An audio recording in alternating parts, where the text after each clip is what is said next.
Welcome back to the Hilaire Belloc Society. I am your host, Joseph Dunn, and today we begin our second meditation from St. John Henry Newman's book, Waiting for Christ. And with that, let us begin. Worship, a preparation for Christ's coming. Each new year as it passes brings us the same warnings again and again, and none perhaps more impressive than those with which it comes to us at this season. The very frost and cold, rain and gloom which now befall us forebode the last dreary days of the world, and in religious hearts raise the thought of them. The year is worn out. Spring, summer, autumn, each in turn have brought their gifts and done their utmost. But they are over, and the end is come. All is past and gone. All has failed. We are tired of the past. We would not have the seasons longer, and the austere weather which succeeds, though ungrateful to the body, is in tune with our feelings and acceptable. Such is the frame of mind which befits the end of the year, and such the frame of mind which comes alike, on good and bad, at the end of life. The days have come in which they have no pleasure, yet they would hardly be young again could they be so by wishing it. Life is well enough in its way, but it does not satisfy. Thus the soul is cast forward upon the future, and in proportion as its conscience is clear, and its perception keen and true, does it rejoice solemnly that the night is far gone, that the day is at hand, that there are a new heaven and a new earth to come, though the former are failing? Nay, rather that because they are failing, it will soon see the King in his beauty, and behold a land that stretches afar. These are feelings for holy men in winter and in age, waiting in some dejection perhaps, but with comfort on the whole, and calmly, though earnestly, for the advent of Christ. And such too are the feelings with which we now come before him in prayer day by day. This season is chill and dark, and the breath of the morning is damp, and worshippers are few. But all this befits those who are by profession penitents and mourners, watchers and pilgrims. More dear to them that loneliness, more cheerful that severity, and more bright that gloom, than all those aids and appliances of luxury by which men nowadays attempt to make prayer less disagreeable to them.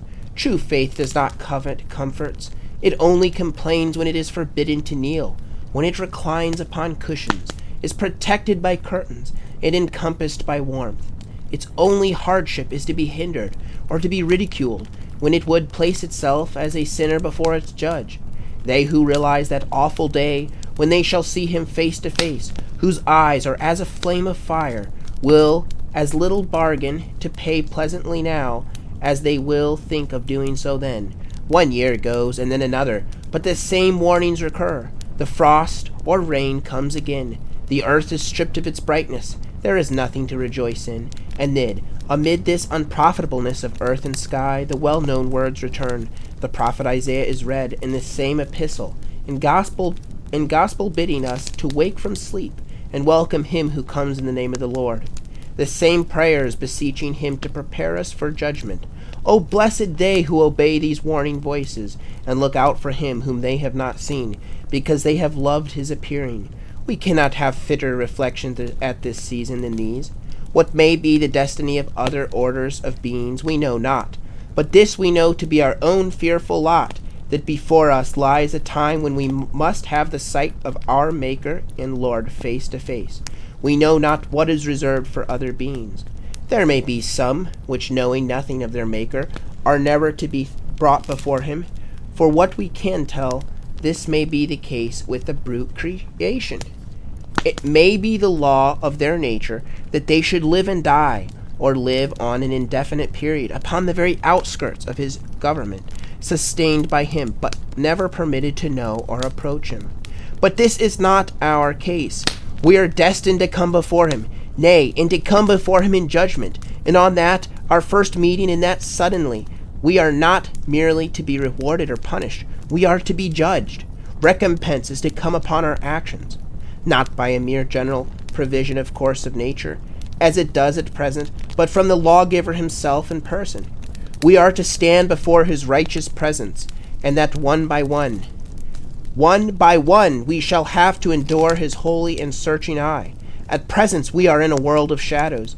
What we see is not substantial. Suddenly it will be rent in twain, and vanish away, and our Maker will appear.